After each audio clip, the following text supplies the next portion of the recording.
Just talk. Okay. Just let me know when you're ready. You're ready. Okay. You're on the way. It's okay. All right. Welcome, everybody. My name is Josh McCall, and thank you so much for coming out tonight. I want you to look around the room for a second. In 2015, could you have imagined if a Democratic candidate said, I want to have a meet and greet in Toccoa, Georgia, that we would have had a room like this? We could double it if it weren't so cold. We could, right. I mean, it's a Friday night. There's some people who want to be here, but Netflix was calling, right? So this is amazing. Any pictures, anything. So first of all, I want to say a couple things because I do have some important people here. My mama's here. Diane McCall.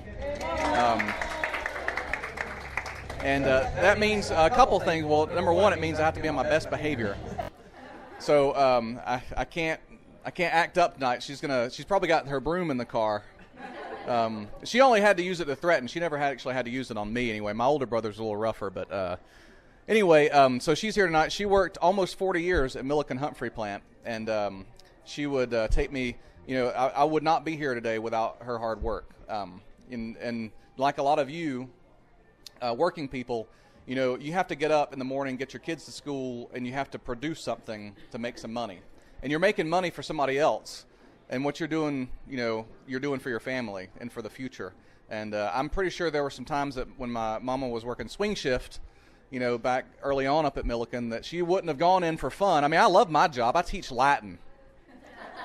I get paid real money to teach Latin. I mean, I go to Publix, and I use my card, and it always amazes me. It works. I put it through, and I think I just got real food because I teach Latin. I mean, it's amazing to me. I love my job, but I owe it, you know, to my mama and my daddy, who is not here tonight, but he drove from Martin, where I'm from, on Highway 17. There used to be an old Circle K on the right as you get past Martin, and I lived a couple of houses past that in a brick house. It's gone now, though, because the highway took it. But we lived there my whole life. And so my daddy drove 100 miles to Lockheed Martin and Marietta and back every day for almost 20 years, maybe more. I don't know, I want to get the number wrong. But he was a machinist. He started out at Wabco up in Toccoa, and his first start, by the way, was a program started by a man you may have heard of, John F. Kennedy, Appalachian Development Program, and that helped my dad learn how to be a machinist, and it was a trade that he used his whole life to get me insurance, because I was born, my teeth weren't so good, and my father wanted to have good insurance, and Lockheed Martin provided really good insurance. So none of this would be possible, you know, my clothes, my education, you know, I did some of it, but none of it would have been available without my parents. So I really appreciate what they did. And so they're here. My mom's here tonight, and my family's here tonight. My wife, Jennifer McCall. My wife was born in Toccoa, so I have a very strong attachment to Toccoa, because if they produced my wife, they did something right up here. She's a little more civilized than us Franklin County people. You know, Toccoa was where Franklin, you know, people in Livonia and Martin went to go shopping. I don't know where Toccoa people went, but we went. We came up here. There was a Belk. You know, you don't have what's in Livonia.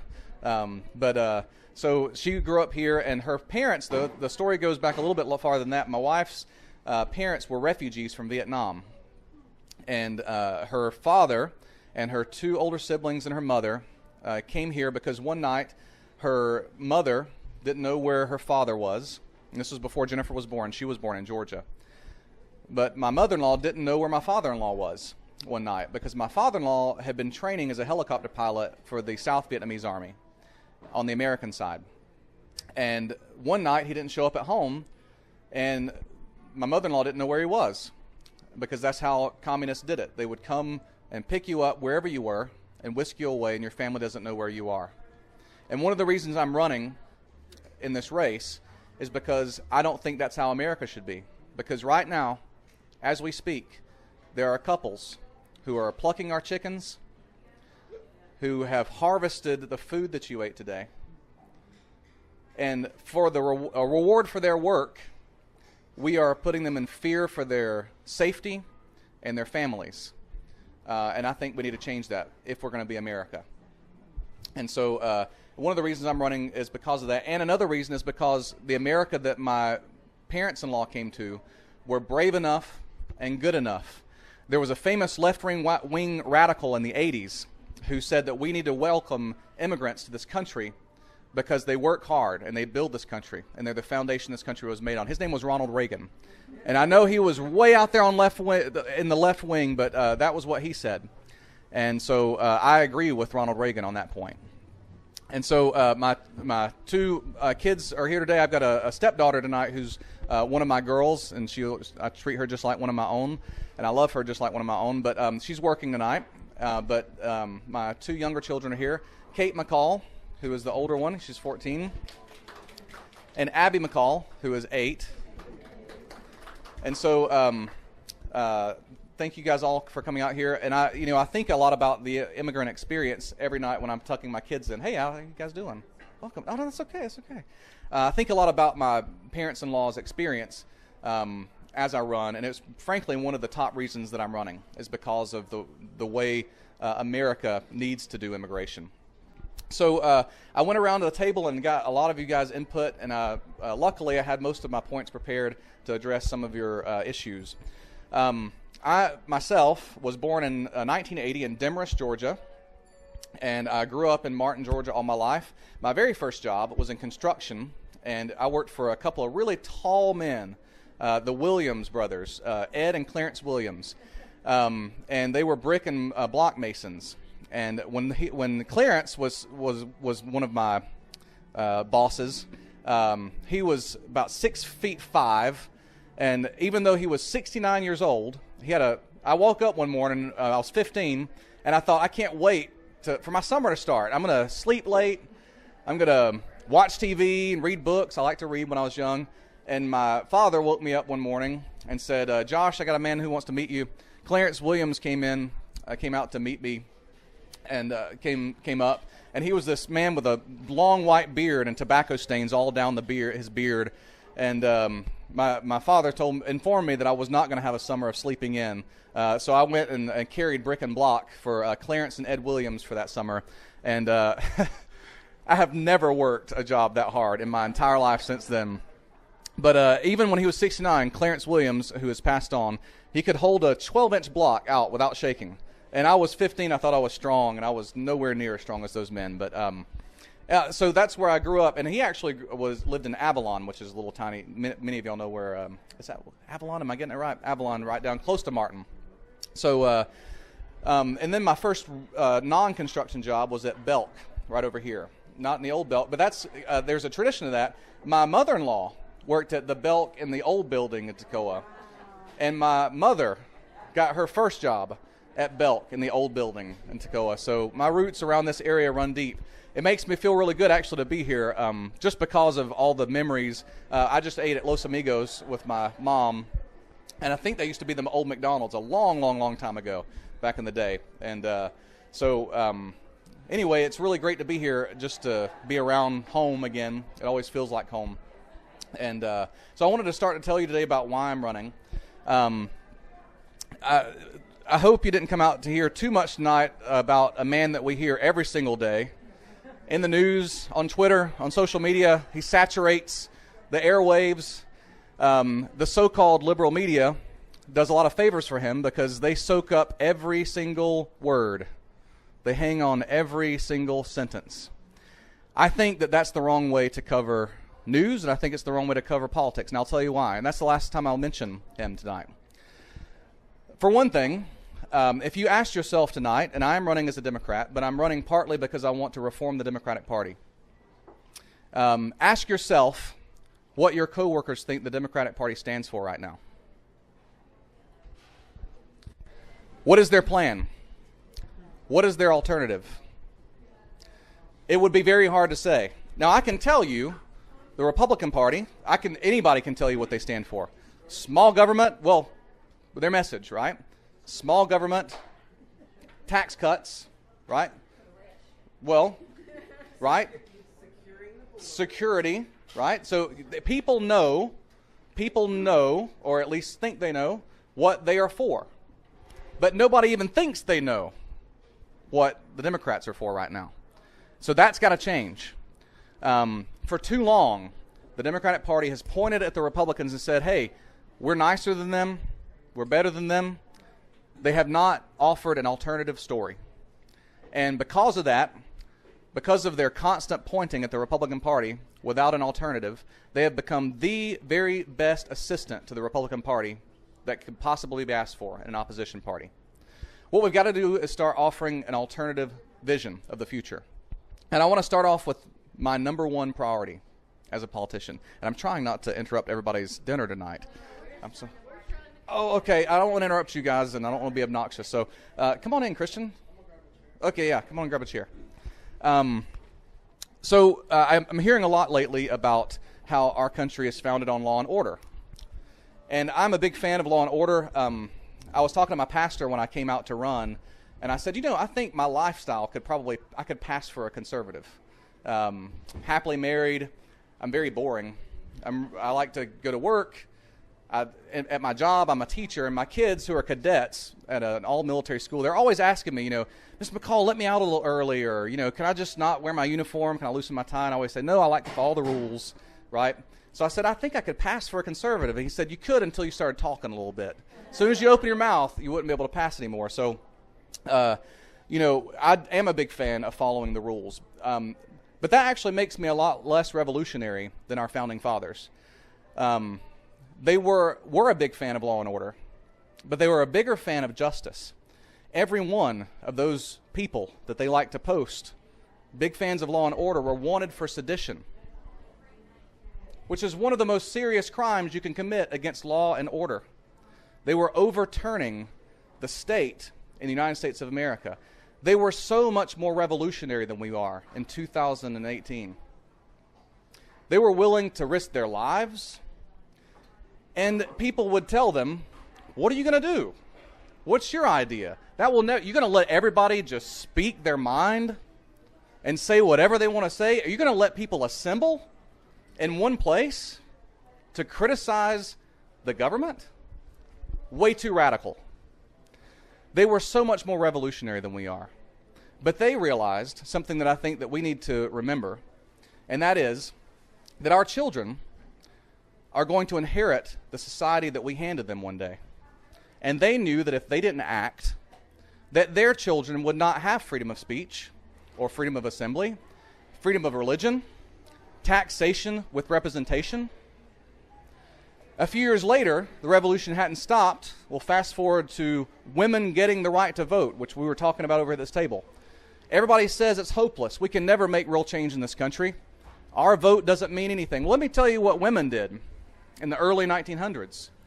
Women acquired the right to vote without having the right to vote. We sit around and we all in here have the right to vote, and we say we can't do anything about our government. And women completely changed history, and they couldn't even vote. We've got to get a new vision of politics. We've got to get a vision of politics like Martin Luther King had. Participatory politics. If you have a vision of what the future should look like, there are so many seats in Congress, but there are millions of us who all believe a lot more of the same things than they let on in Washington. It is not, as much as I disagree with Doug Collins, it is not his job to fight that peaceful revolution against injustice and poverty and inequality, which I think we need to continue. It is your job. And that's why I'm running, actually. Because when I came out to go to my first ever Democratic meeting in 2017, I was mad. I wasn't mad at the Democratic Party. The Republican Party, because I thought, Donald Trump tried to lose. He did everything he could to lose. It's not his fault he won. It was an accident. I know, that's true. But I'm getting to the Democrats because I was mad about our lack of vision, our lack of organization, and our lack of purpose. So I came to the Democratic Party all ready to get mad, and then they were talking about a real problem. They said, we can't find anybody to run. And I thought, you know who I should be mad at? It's me. What have I done to protect refugees? What have I done to change our immigration policy to look like an American immigration policy? What have I done? I hadn't done anything outside of Facebook. So, I started taking stock, and nobody else stepped up. I was really hoping that an independently wealthy person who didn't have to work every day like I do. By the way, I taught Latin, French, and biology today at Riverside Military Academy, and I'm still here, and my brain is still functioning, but it's only on caffeine fumes. Just the fumes of caffeine is the only thing that's keeping it running. We, the people, though, have got to start running. And in fact, as much as, I don't consider myself really a conservative, I'm a progressive, but I think it would be so much better if everyday conservatives would start running. Because the conservatives that I talk to every day, we actually can make sense to one another. They know what it's like to go to work every day, to have to make enough money at the end of the month to pay your bills, to pay for health care. They know what it's like. But politicians and celebrities have far too much insulation. We cannot expect people who have no idea about our reality, who face none of the threats that we have to face, we cannot expect them to revolutionize our system. We have got to start standing up and acting. And I'm calling for that on both sides of the aisle, right? So what's my number one priority? Well, I would like to find a lost territory. We've heard of famous acquisitions in the history of America, right? So Thomas Jefferson bought a whole bunch of land. Now, a bunch of people were living on that land, and they didn't realize until a few years later that somebody had bought it over here in the eastern coast. But Thomas Jefferson made the Louisiana Purchase deal. It's a lot of land. It's the biggest land acquisition next to Alaska, right? Alaska was up there too. Very big land acquisitions. But I want to find a new territory. The great American common ground. Where are we going to find common ground? Where else but in something that unites us from birth to death? All of us, at some point, will need health care. Every one of us. And right now, the system that we have makes it difficult to pay for health care when you're healthy, and almost impossible to pay for health care when you're sick and you need it. Everybody in this room, everybody in this country is going to visit the hospital for vaccinations, for birth, for emergencies. We're all going to need it as much or more as we need those roads that we travel on. It is a common good. And I believe if we're going to continue that revolution that the Founding Fathers started, that nobody should die because they're poor, and nobody should be going broke because they're dying. That's my number one priority, is single-payer health care. I don't want to... Oh, thank you. People tell me, of course, that you just want something for nothing. I don't want something for nothing. I'll tell you a couple of industries who are getting something for nothing right now. Pharmaceutical companies who get to name their price. I'm a teacher. I wish I could name my price. And private insurance companies, yes, who as soon as you get sick and lose your job, have the right to tell you, we're not going to insure you anymore because you're too sick to work and you can't pay us anymore. Where is all that money gone that you paid in for a product? It's about justice. I want to pay healthcare providers for my health care. I don't need a bunch of middlemen, standing between me and my nurse and my doctor. So my idea is an American health insurance plan. The best insurance plan possible.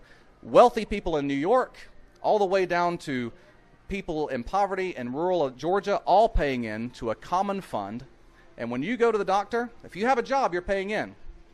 And it's going to be a lot less than you're paying for health care right now. Much less. The odd thing about this is, now this is both progressive and conservative. Sometimes you have to be progressive to save things.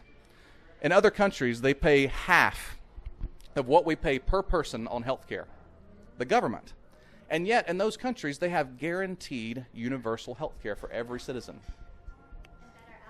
And better outcomes. It's more conservative. Don't tell me you're a conservative if you don't want to save the number one most important thing in this country, when that is life. Don't call yourself conservative if you want to spend more money for less. So I think it's both a conservative and a progressive plan. We make progress and we get to save some of our money, and we get to save our lives and our well-being. So that's my number one priority. I don't think that anybody who is living in unnecessary mental anguish should go on. I think we have a responsibility for people in the society who can't help themselves. For everybody else, we have a responsibility to get up, go to work, and pay in. But for that one thing, your physical well-being, your mental well-being, we all deserve a shot. Because let me tell you, if somebody gets sick and they can't work, that does not just hurt them. It hurts us all. One less person paying for insurance. One person who can't pay their hospital bills. Let me tell you, you will be paying for them whether you like it or not. One of my philosophies in this political race is this. We have a couple choices to make. We can either invest in the society that we want up front, or we can pay the penalty for the neglect that we get in the end. Because people don't go away. I'll give you a couple of scenarios, and then I'm going to take some questions from the floor. I want you to imagine you're watching your neighbor's house, and you see somebody committing burglary, right? First thing you do, obviously, is call the police. You want to protect your neighbor's property. And the cops will pull up, and they will arrest that person, and that person will get legal representation, and if they're found guilty, they will have shelter and food and health care and education and labor for the rest of their lives, possibly, depending on how bad it was. And none of us ever count the cost. None of us think, well, I'm going to have to pay for that policeman. I'm going to have to pay for that police car. I'm going to have to pay for the cage we're putting him in. I'm going to have to pay for the health care that we give him. None of us ever count the cost. But let me give you another scenario. You see your neighbor one morning when you wake up lying face down in the front yard. Now we've got a whole different set of questions we have to ask ourselves. Does my neighbor have good insurance? Because if she doesn't have good insurance, you won't see burglars taking her house. You will see the bankers coming to take her house. Legally. That's an injustice. In this country, unfortunately, punishment carries a blank check, but compassion has to pinch pennies.